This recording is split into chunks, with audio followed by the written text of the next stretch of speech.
저는 장로교 목사입니다. 한국에서 한신대학교라고 하는 신학교에서 학부와 대학원을 마치고요. 기장구단이거든요. 한국기독교 장로회 장로교단에서 안수받고 부목사로 섬기다가 2005년 7월에 달라스로 유학을 왔습니다. 벌써 만 12년이 됐고요.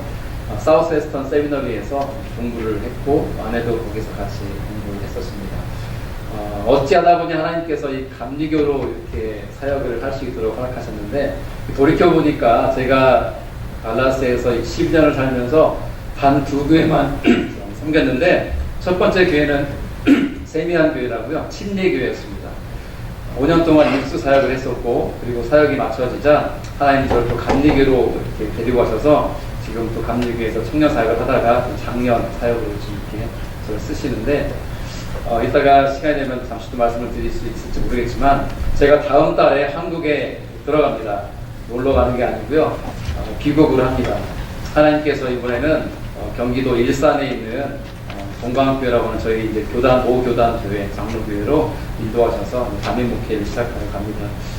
이제 2주 전이었던 것 같아요. 김기 목사님이 평소에 한 10년 정도 알고 지내는 사이인데, 저에게 말씀 부탁을 하셔서, 제가 어떻게 큰나무교회를 갑니까? 라고 이렇게 사양을 했는데, 제가 예전에 빚진 게 있거든요. 제가 청년연합회에서 투게더라는 청년연합회 6년 동안 총무로 섬겼는데, 그때 김기 목사님께 말씀도 부탁한 적도 있고 여러 가지 도움받은 적이 있는데, 이번에 갚으라고 그러더라고요. 그래서 사실은 갚는 마음으로, 순종하는 마음으로 왔습니다. 부족하지만 말씀의 은혜가 있기를 바랍니다. 기도하겠습니다. 하나님 감사합니다. 연약한 종, 부족한 종, 주 앞에 섰습니다.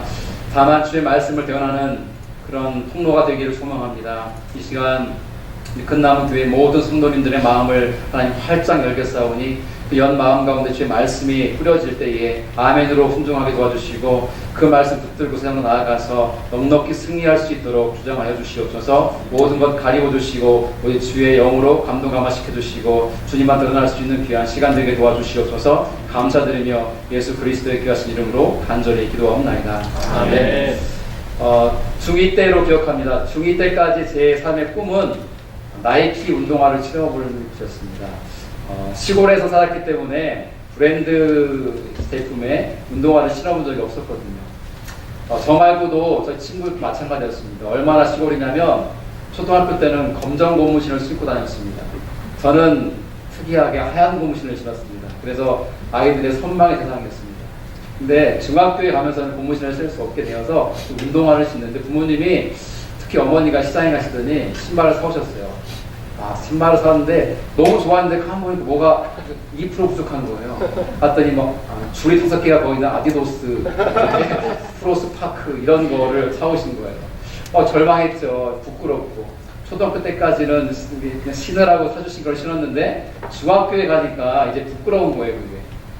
버스를 타고 1시간 거리에 중학교에 가는 그 버스 안에서 발을 이렇게 숨기고 있었던 기억이 생생해요. 그래서 중2쯤 됐을 때 기도를 해서, 하나님 저에게도 나이키 운동화를 하나 주십시오. 근데 그 기도가 응답받았어요. 그래서 외삼촌이 저에게 나이키 운동화를 선물해 주신 거예요. 사실은 선물해 주셨다기보다는 본인도 누군가에게 선물 받은 건데, 본인에게 작은 거예요, 신발이. 어떻게 신어보려고 하다가 발이 너무 아파가지고 저에게 너 신어라고 주셨는데, 저한테는 조금 컸어요. 근데 저는 거짓말했어요. 삼촌 딱 맞아요. 그래가지고 제가 그래서 신고 선한 학교를 등교했습니다. 너무 신나서 신발을 신발장에 탁 넣어놓고 실내화를 신고 탁 수업을 듣고 하루 종일 공부를 하고 집에 가려고 하는데, 글쎄 운동화가 없어진 거예요.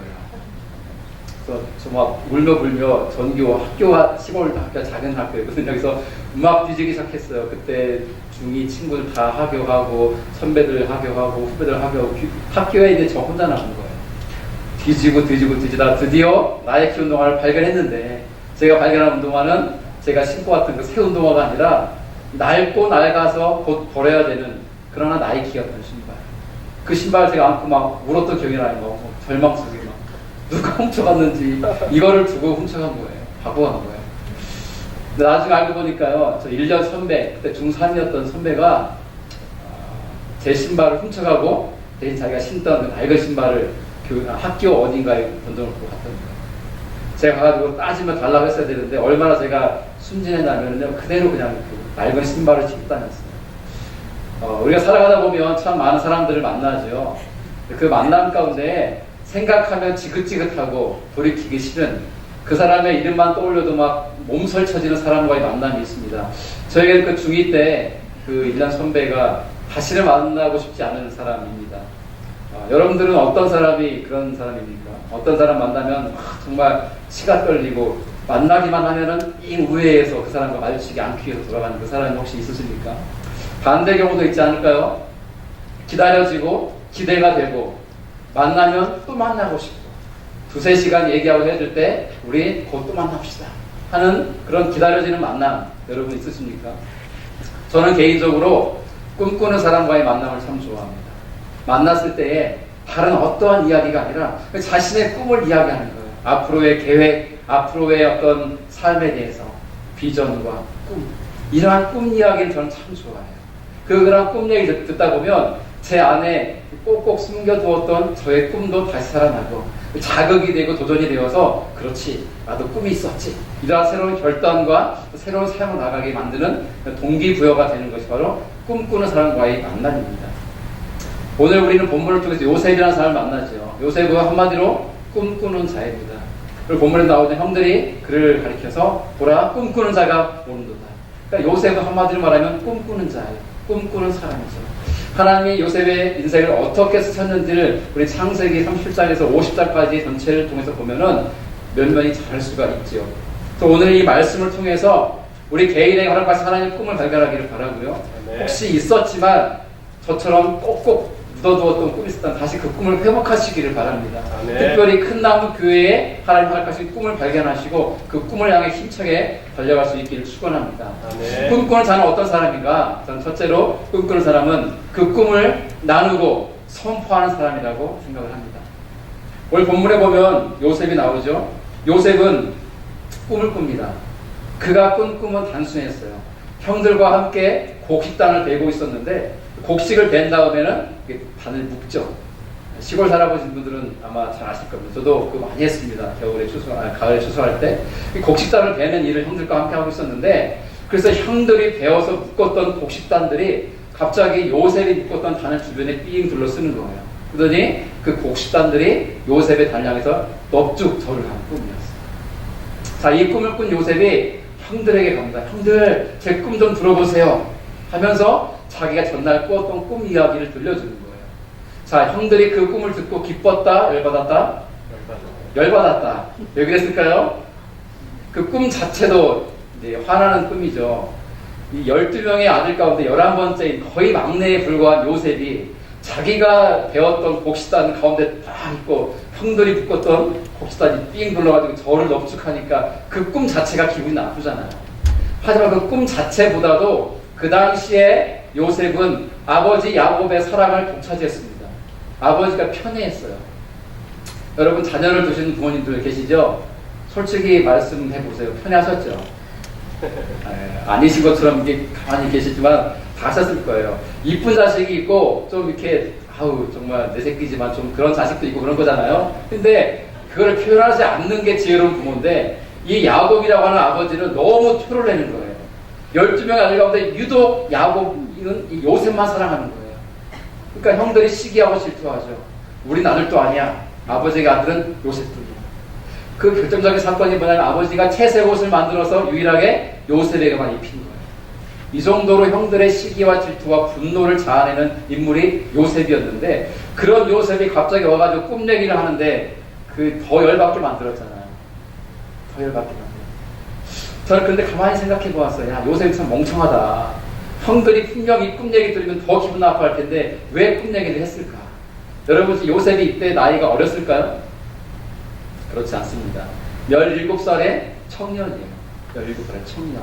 사리 분별을 할 줄 알고 무엇이 옳고 그른지를 분명하게 구분할 수 있는 나이였다고요. 더구나 이 요셉은 멍청하고 바보 같고 미련하고 지능지수가 낮은 사람이 아니라 그 반대예요. 똑똑하고 뛰어나고 유능하고 기상하고 총명한 사람이었어요.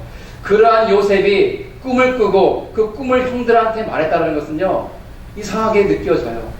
그런데 우리는 알 수 있습니다. 뭘요? 하나님의 주신 꿈은 반드시 그러합니다. 내가 만들어낸 꿈, 어쩌다가 잠들었는데 생각이 나는 꿈, 기억이 나는 꿈, 그런 꿈이 아니라 하나님이 주신 꿈은 필시 그렇다는 거예요. 그것은 내가 만들어낸 꿈이 아니라 하나님이 주셨기 때문에 받은 자로서 가슴이 벅찬 거예요. 그 꿈을 나누지 않고는 견딜 수 없는 뜨거움이 있는 거죠. 그래서 형들에게 그 말을 한 거예요. 저는 형들에게만이 아니라 어쩌면 그 집안에 있는 다른 많은 사람들에게 얘기했을 것 같아요. 그러나 본문에서는 형들의 그 이야기를 직접 하죠. 그러면서 저는 그런 생각을 해보았습니다. 꿈꾸는 자는, 하나님의 꿈을 받은 자는 그 꿈을 이야기하고 말하고 나누고 선포하는 자이다 라는 생각 말입니다. 자마라고 하는 단체가 있습니다. 혹시 아십니까? 네, 그 Jesus Awakening Movement for America and All Nations. 그래서 미국과 열방을 위한 예수 대각성 운동이라는 거죠. 약 제 기억에 30년 정도의 역사를 흘러왔는데 그 자마를 만드신 분이 김충근 장로님이라는 분이에요. 근데 제가 그 김충근 장로님과 개인적인 교제를 하게 된 것은 지금부터 약 5년 전입니다. 제가 그 당시에 청년사역을 하고 있었고요. 이 달라스에서 연합청년 공동체인 투게더의 총무로 섬기고 있을 때였는데 여름을 맞아서 한 10개 교회가 연합해서 연합 수련회를 한 적이 있습니다. 그때 강사로 김충근 장로님을 모셨어요.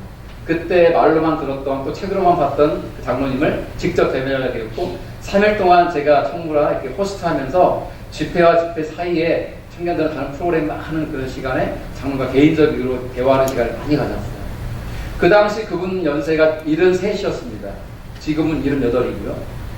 39년생이에요. 근데 그 당시도 이미 70이 넘으신 분이었는데 제가 그분과 2박 3일을 보내면서 그분과 대화를 하는데 사실 대화라기보다는 그분의 일방적인 이야기를 듣는 시간이었는데 그분의 이야기의 거의 90% 이상이 무슨 이야기였냐면 그동안 하나님이 해오신 일에 대한 얘기가 아니라 앞으로 하나님 행하신 일에 대한 얘기였어요. 나머지 10%는 그동안에 하나님 하신 일들에 대한 얘기예요. 그분의 이야기는 꿈으로 시작해서 꿈으로 끝날 만큼 하나님의 벅찬 가슴, 하나님의 꿈을 저한테 이야기를 했습니다. 저는 3일 동안 그분의 그 이야기를 듣느라 사실 쉽지 않았지만 하루가 지나고 이틀 지날 때 제 가슴도 뜨거워짐을 느꼈어요. 그때 저는 깨달았어요. 아하, 하나님의 꿈을 받은 자는 그 꿈을 혼자 가슴속에 깊이하고 있는 게 아니라 그 벅찬 가슴을 나누고 드러내고 선포하는 사람이구나 하는 것을 알게 됐어요. 저는 그분의 그 이야기가 공수표도 아니고 거짓말도 아니라는 것을 알았습니다. 왜냐하면 지난 30년 이상의 세월 속에서 하나님이 자마를 만들게 하시고 그 자마를 통해서 놀라운 일들을 해가고 있다는 것을 눈으로 보고 귀로 들었기 때문에 그럽니다. 김충근 장로를 아십니까? 그는 유학생입니다. 젊은 시절 미국에서 유학생활을 하면서 젊은 나이에 박사학위를 받았어요. 그 아메리칸 폴리틱스, 미국 정치학으로 박사학위를 받은 유일한 그 외국인이었어요. 그렇게 30살 중반쯤에 대학 교수가 되고 이렇게 이제는 정말 안정적인 삶을 살겠구나 했던 그때 39살의 나이에 덜컥 간경화 말기 판명을 받습니다. 병원에서는 사형을 온다합니다. 당신 6개월에 죽습니다. 그는 기도원에 올라갔고 며칠 동안 하나님과 씨름합니다. 결국 하나님은 그의 입술을 통해서 온갖 죄를 회개하게 만드시죠. 그래서 그분이 3일 동안 그 페이퍼에 적은 자기의 죄가요 60페이지에 달합니다. 60페이지. 하나님은 그를 철저하게 회개시키셨고 그 3일의 기간 동안에 그에게 치유의 은혜를 베푸셨어요. 그래서 간경화가 깨끗이 낫고 그가 건강을 되찾습니다. 놀라운 일이죠. 그 후로 그 김충근 장로는 하나님께 자기의 삶을 다 내어 드리기로 헌신합니다. 그런 과정 속에서 만들게 된 단체가 자마이고요. 지금까지 수십 년 동안 대표로 그 일을 맡아왔습니다. 물론 지금은 이제 다른 분의 대표직을 넘겼지만 계속 그 일을 감당하고 있는 거예요. 3개월 전이었습니다. 지난 5월 달에 그 김충근 장로님 저희 종현학 감독이 방문을 하셨어요. 그래서 예배 드리고 예배 끝나고 또 식사를 하시는데 제가 또 새가족 담당 사역도 하고 있기 때문에 그분과 함께 식사를 했습니다. 그분과 밥 먹으면서 무슨 얘기 했을까요? 감이 오십니까? 또 하나님의 꿈 이야기가 나는 거예요. 지금 자마가 또 사고를 쳤습니다. 그 사고는 무엇입니까? 이제는 대학을 세우고 있다는 거예요. 1년에 한 번씩 40일 동안 리더십 트레이닝을 지금 GLDR에서 하고 있지만 그것으로는 충분치 않다라고 판단이 되어서 이제는 하나님의 신실한 용사를 길러내는 대학을 세워야 되겠다라고 하는 꿈을 가지고 어디에 미국에 그런 땅이 있나 보다가 이 달라스를 이제 베이스로 삼기로 하고, 이 달라스에서 타일러 쪽으로 약 1시간 반 거리에 그 땅 부지와 거기에 세워지는 대학 건물을 매입하게 됐습니다. 어마어마한 천문학적인 돈이 들어가는 그런 프로젝트였지만 그분은 그 하나님의 꿈을 다니엘 교회만 선포하기 시작합니다. 그리고 그것이 이루어져 가고 있는 거예요. 최근에 그 계약금의 10%잖아요. 그 전체 그 돈의 10%를 만들어서 그 돈을 지불하고 계약을 성사시켰습니다. 이제 남은 비용들을 기도하는 가운데 모아주고 있습니다. 그분은 78세의 노인인데도 아직도 꿈을 꾸고 있더라고요.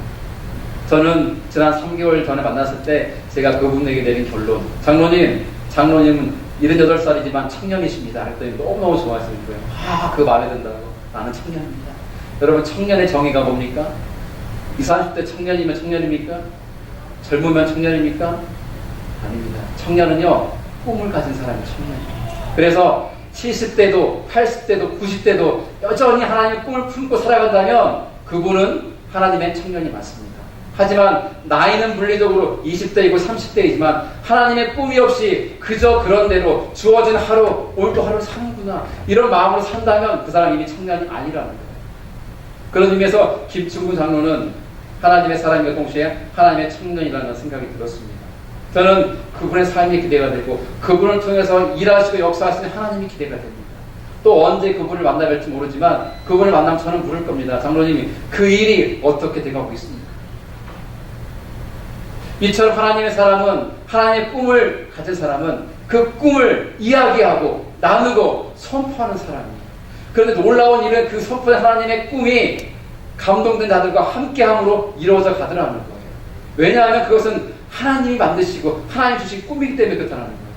만약에 내가 만든 나만의 꿈이라면 그 꿈을 듣는 사람의 감동이 있을 수가 없죠. 그래, 속으로 니 잘났다, 그거 일어나 보자, 팔짱 끼고 지켜보지 않겠습니까? 하지만 하나님의 꿈이기 때문에 하나님 그 꿈을 이루어 가신다는 거예요. 오늘 본문에 나타나는 요셉이 그러지 않습니까? 지금 꿈을 받는 단계에 있는 거예요. 하나님 그 꿈을 보여주신 거예요. 장차 내가 널 그렇게 귀하고 높게 쓰리라. 근데 그 꿈을 가진 요셉은요, 17살이었고 청년이었지만 형들에게 말하면 나 더 미워할 거야 알았지만 견딜 수 없는 거예요. 나누고 싶어서 남았어요. 여러분, 그런 경험 있으세요? 막 전하지 않고는 견딜 수 없는 그 뜨거운 마음, 그 열정. 사도 바울이 그러지 않았습니까? 예수를 단을 통해서 만난 다음에 그 예수를 전하지 않고는 견딜 수 없는 마음 때문에 인생의 모든 것을 올인해서 복음 증거의 삶을 살지 않습니까? 그런 걸 하는 거죠. 하나님이 택한 종들, 하나님의 꿈을 품은 자들은 필시 그렇다는 것입니다. 여러분들이 묻고 싶습니다. 여러분들에게는 꿈이 있습니까? 하나님의 꿈 품고 계십니까? 하나님의 꿈을 품다는 반드시 그 꿈을 선포해야 합니다. 오늘 본문의 가운데 나타나는 두 번째 꿈꾸는 자는 어떤 자인가? 꿈꾸는 자는 고난을 만나는 자입니다. 여러분, 성경책 한번 찾아보세요. 저에게 읽어주세요. 뭐냐면 하나님의 꿈을 품고 그 꿈을 이루어간 하나님의 사람들 가운데에 시련과 환난과 고난 없이 그 꿈을 이룬 사람이 있으면 저에게 얘기해주세요. 얘기해주세요. 있습니까, 여러분? 성경에 단 한 사람도 없습니다. 하나님의 사람, 하나님의 꿈을 품은 사람은요, 반드시 시련과 역경을 만나게 되어 있습니다. 그것은 하나님의 계획이고 하나님의 방법이고 하나님의 섭리이기 때문에 그러합니다. 전 여러분들에게 예언할 수 있어요. 만약에 여러분들 가슴속에 하나님이 꿈을 심어주셨다면 앞으로 여러분들 기대하세요. 엄청난 시련을 만날 것입니다. 저는 예언할 수 있습니다. 제 인생이 그러하였고 전 살아간 인생 또한 그럴 거라고 생각을 합니다. 근데 오늘 본문에 보면 요셉이 어떠한 어려움을 만납니까? 3절과 4절 한번 보실까요? 같이 읽어볼게요. 3절 4절 읽겠습니다. 시작. 요셉은 노년에 얻은 아들이므로 이스라엘이 여러 아들들보다 그를 더 사랑함으로 그를 위하여 채색옷을 지었더니 그의 형들의 아버지가 형들보다 그를 더 사랑함을 보고 그를 미워하여 그에게 편안하게 말할 수 없었더라. 아버지의 편애 때문에 형들에게 미움을 받아요. 미움을 받는데 그 채색옷을 지어 입힌 것을 통해서 미워함이 극에 달합니다. 근데 형들이 그에게 편안하게 말할 수 없었더라. 완곡하게 표현했지만 그 말이 뭐냐면 쉽게 말하면 그거예요. 막 거칠게 말하는 거예요. 가시돋친 말을 하는 거예요. 비아냥거리는 거예요. 놀리는 거예요. 막 험하게 말하는 거예요. 협박하는 거예요. 으르는 거예요. 아버지 안 계시면 입에 담지 못할 말들 했을 것 같아요. 분명히 형들이. 여러분 왕따 당한 분도 있으세요? 왕따 당해보죠. 왕따는요, 하나님이 정말 끔찍이 싫어하는 행위예요. 오늘날 미국, 특별히 한국 사회의 가장 큰 사회 문제 가운데 하나가 왕따 아닙니까? 며칠 전에도 뉴스를 봤는데 고등학교 남자애가 여자애였나요? 제가 정확하게 기억이 안 나는데 아파트에서 뛰어내려 죽었어요. 알고 봤더니 따돌림 당했어요. 또 최근에 어느 부대에서 사람이 자살해 죽었어요. 군인이. 알고 봤더니 부대 안에서 따돌림 당했어요. 따돌림은 그런 거예요. 우리도 모르게 따돌릴 수 있다고요. 그 안에서. 그게 끔찍한 죄라는 거죠. 요셉은 10명의 형들에게 그러한 따돌림을 당했어요. 그뿐만 아니라 모진 욕설과 저주와 막 형들 담을 수 없는, 입에 담을 수 없는 말들, 그를 막 외톨이 만들고 그를 거칠게 말하고 상처를 주고, 그런 소외 가운데 있던 요셉. 5절 말씀 보실까요? 같이 읽으시죠. 5절 시작. 요셉이 꿈을 꾸고 자기 형들에게 말하매 그들이 그를 더욱 미워하였다. 이제 꿈까지 말했으니 더 미워하게 됐습니다. 8절 보실까요? 시작. 그의 형들이 그에게 이르되 내가 참으로 우리의 왕이 되겠느냐, 참으로 우리를 다스리게 되겠느냐 하고 그의 꿈과 그의 말을 말미암아 그를 더욱 미워하더니, 이제 갈수록 세상인 거예요. 첩첩산중인 거예요. 형들의 미움을 받고 더 미움 받고 더 미움 받습니다. 그런데 며칠 지나서 두 번째 꿈을 꿉니다. 그 꿈을 꾼 요셉은 또 말할 수밖에 없는 그런 가슴에 뜨거운 불이 일어나는 거예요. 이번에는 아버지도 그 자리에 있는데 얘기를 합니다. 아버지, 형들 제 꿈 들어보세요. 무슨 꿈인데 해와 달과 11별이 저에게 전하더이다. 아마 아버지가 없었으면 형들요 욕했을 거예요. 주먹으로 막 했을 것 같아요. 얼마나 얄미워. 근데 아버지도 언짢습니다. 뭐야? 아버지와 어머니와 형들이 네 앞에 절한다고 하면서 아버지가 요셉을 꾸짖습니다. 여러분 10절 말씀 보실까요? 같이 읽으시죠. 시작. 그가 그의 꿈을 아버지와 형들에게 말하매 아버지가 그를 꾸짖고 그에게 이르되 내가 꾼 꿈이 무엇이냐? 나와 내 어머니와 내 형들이 참으로 가서 땅에 엎드려 내게 절하겠느냐? 아버지도 편애하는 사랑하는 아들이지만 지나친 거예요. 이 녀석이 할아버지가 아이를 이뻐해주면서 시험 당긴다는 말 있지 않습니까? 그것처럼 너무 사랑했더니 이제는 아버지 어머니까지도 자기에게 절한다는 얘기를 하는 거예요. 그런데 11절 반전입니다. 읽어보실까요? 시작. 그들의 형은 시기하되 그의 아버지는 그 말을 간직해 두었더라. 아멘. 야곱 아버지 야곱은 아들의 꿈 이야기가 마음에 안 들었지만, 그래서 형들은 시기하고 미워했지만 아버지만큼은 그 요셉의 꿈 이야기를 가슴에 간직했다는 거예요. 왜 그랬을까요? 야곱도 꿈꾸는 사람입니다. 여러분 야곱의 인생 아십니까? 야곱은요 사기꾼이었어요.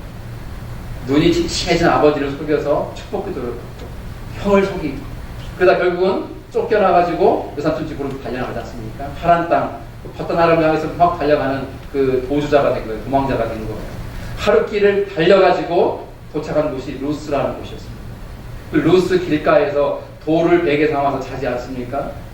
그 찬양이 있잖아요. 돌베개 베고 자랐습니다.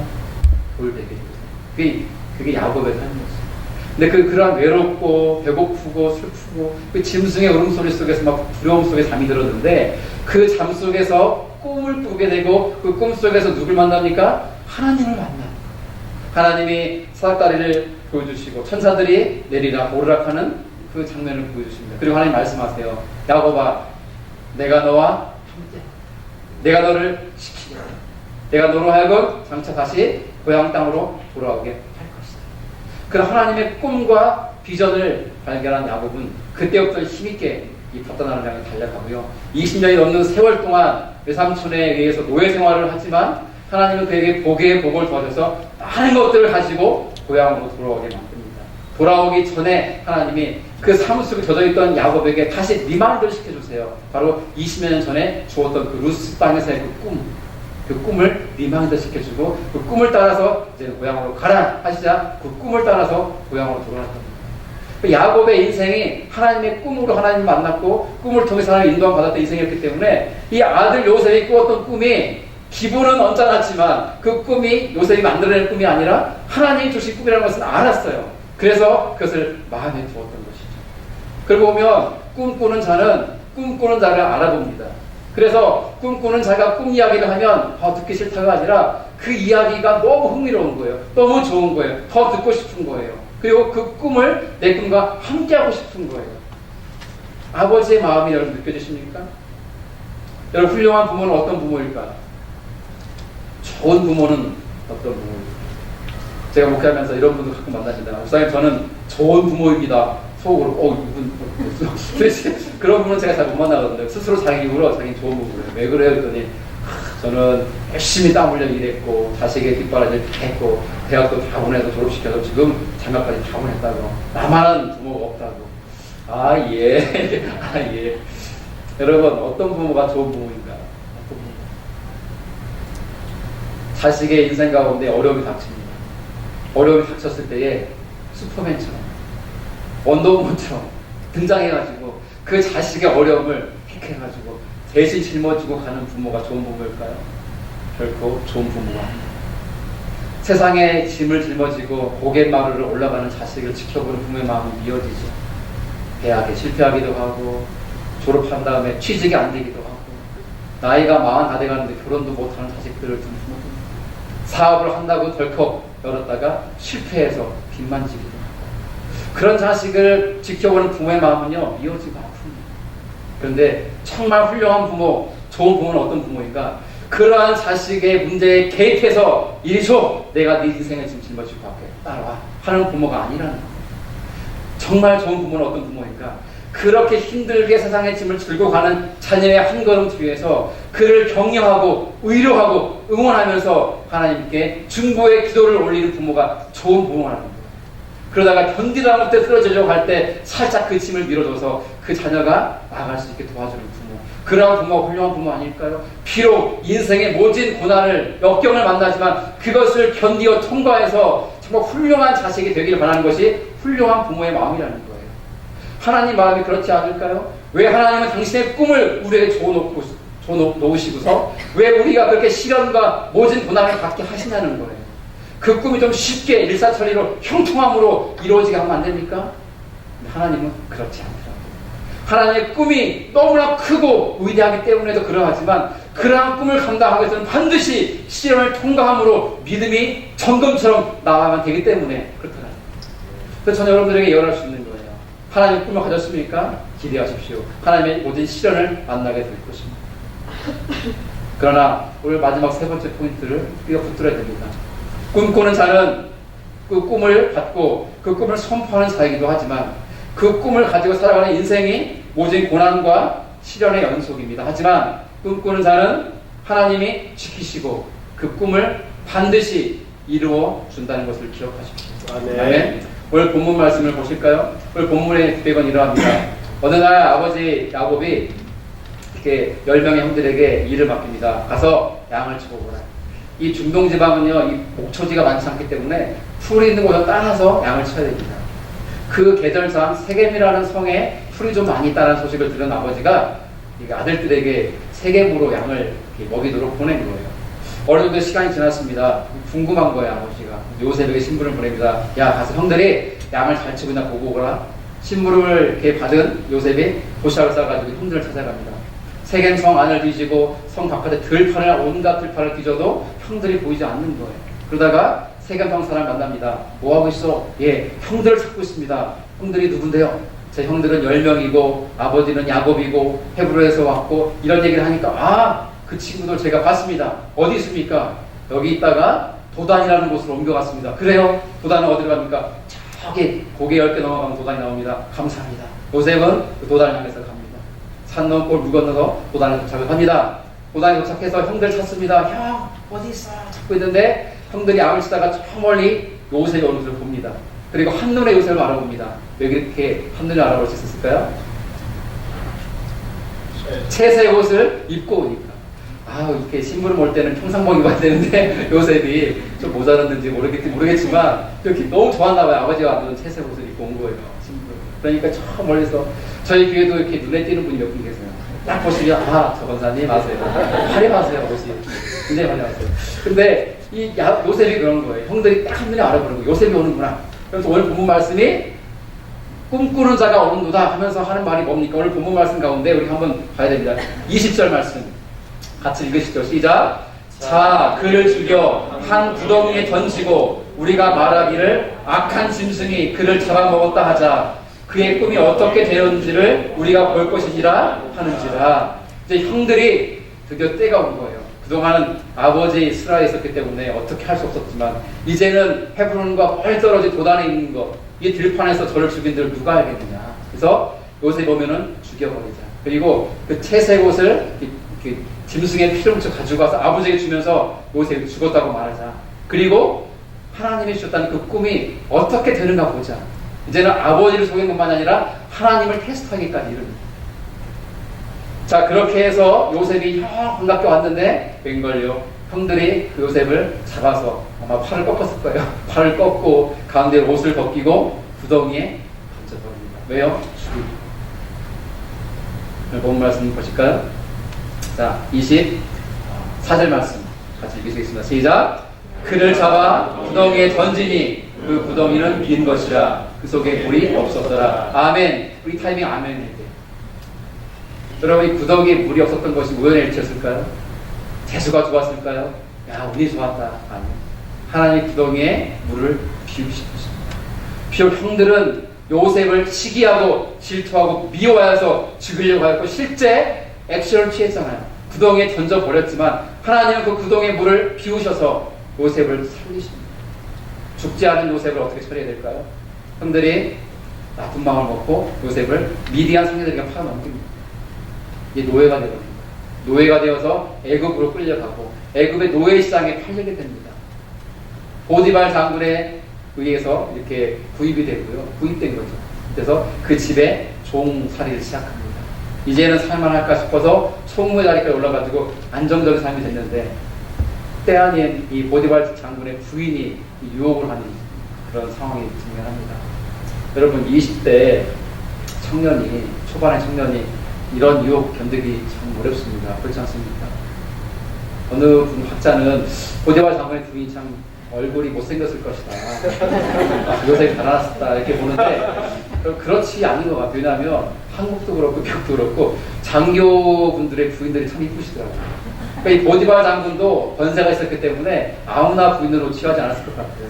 뭐 그런 것은 무모고요. 아마 이렇게 미녀였을 것 같아요. 남편이 전쟁으로 나란일로 워낙 바쁘게 밖에 있으니까 집에서 일을 하는 성실하고 착하고 예쁘장한 요셉이 얼마나 눈에 들어왔겠습니까? 그래서 온갖 유혹을 하지만 요셉은 그 유혹에 넘어가지 않습니다.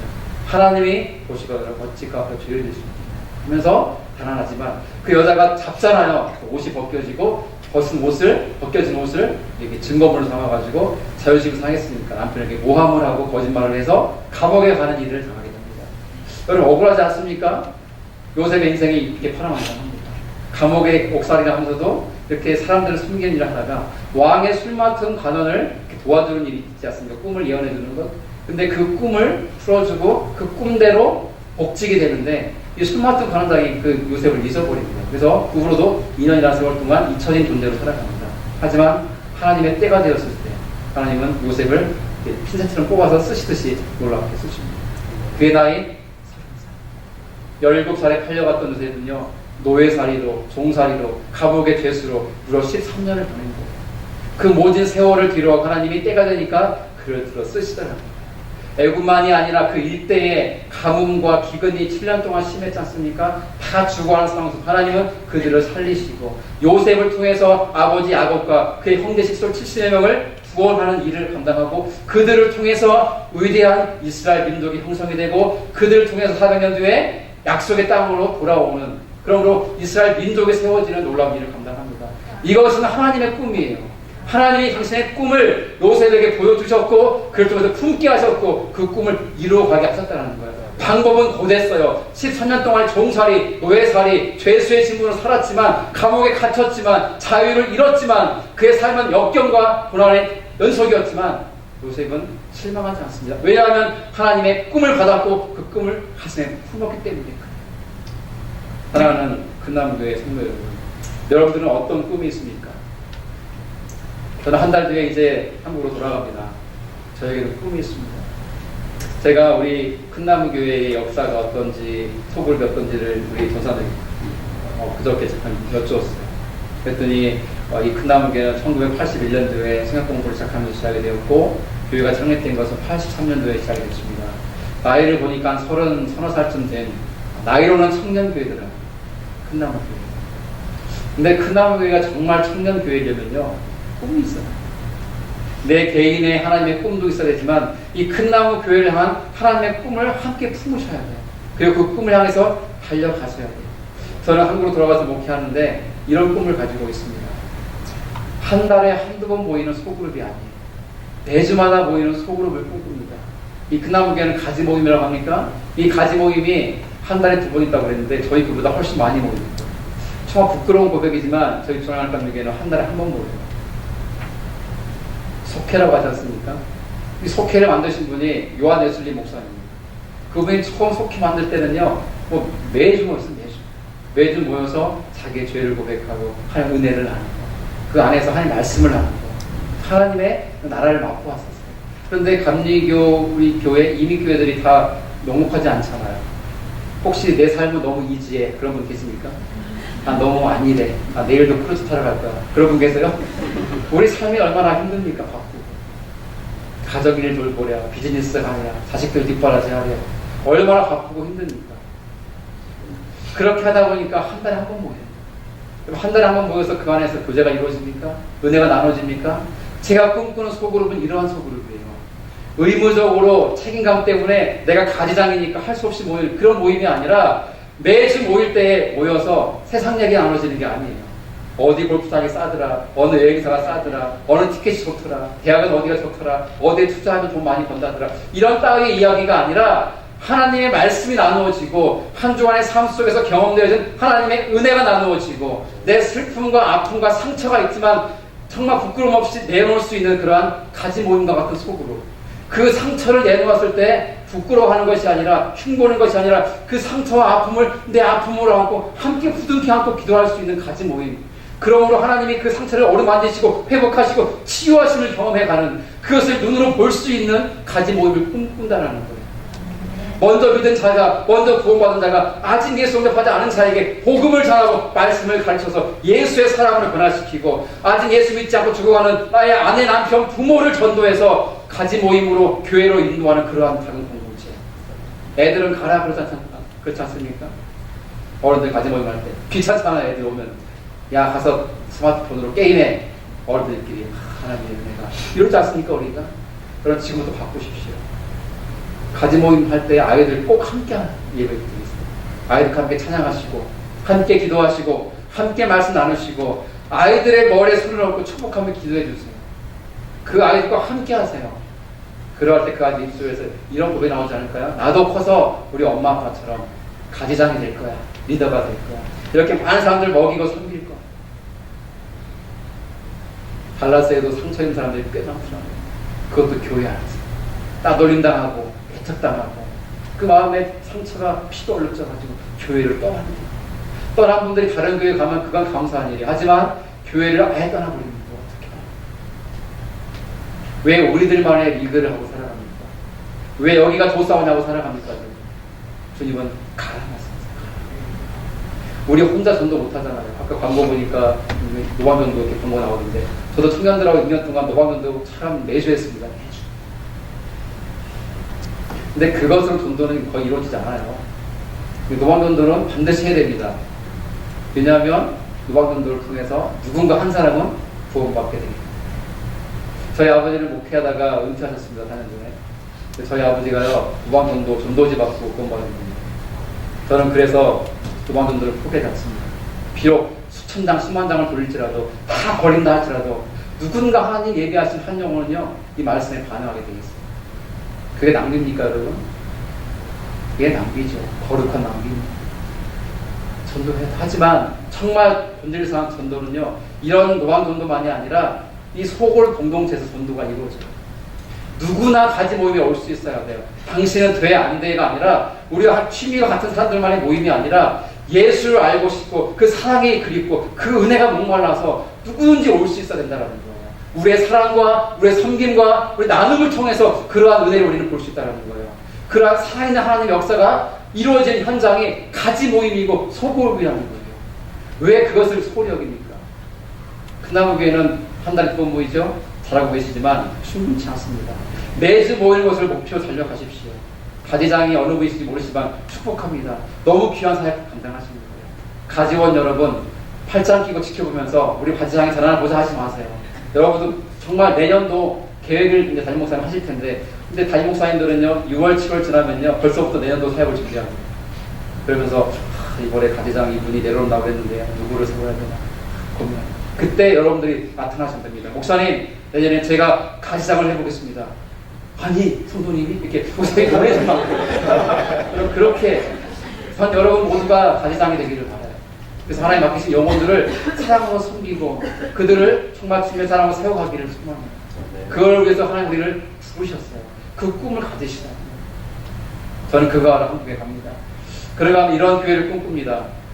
모든 성도들이 주의 일에 헌신하는 교회, 모든 자들이 하나님을 참되게 예배하는 그러한 교회, 누구나 올 수 있는 교회, 교회 문턱이 낮아져가지고 어떠한 젊은이도 드나들기 부족함이 없는 교회, 교회에서 말씀이 나누어지고 간증이 나누어지고 기도 소리가 끊임없이 이어지는 교회, 찬양 소리, 하나님을 경배하는 소리가 끊임없이 들려지는 그러한 교회를 꿈꿉니다. 다음 세대가 소망되게 보여지는 교회, 청년이 줄을 잇고 이 다음 세대 아이들과 유스들이 이 교회에 가득한 그러한 꿈.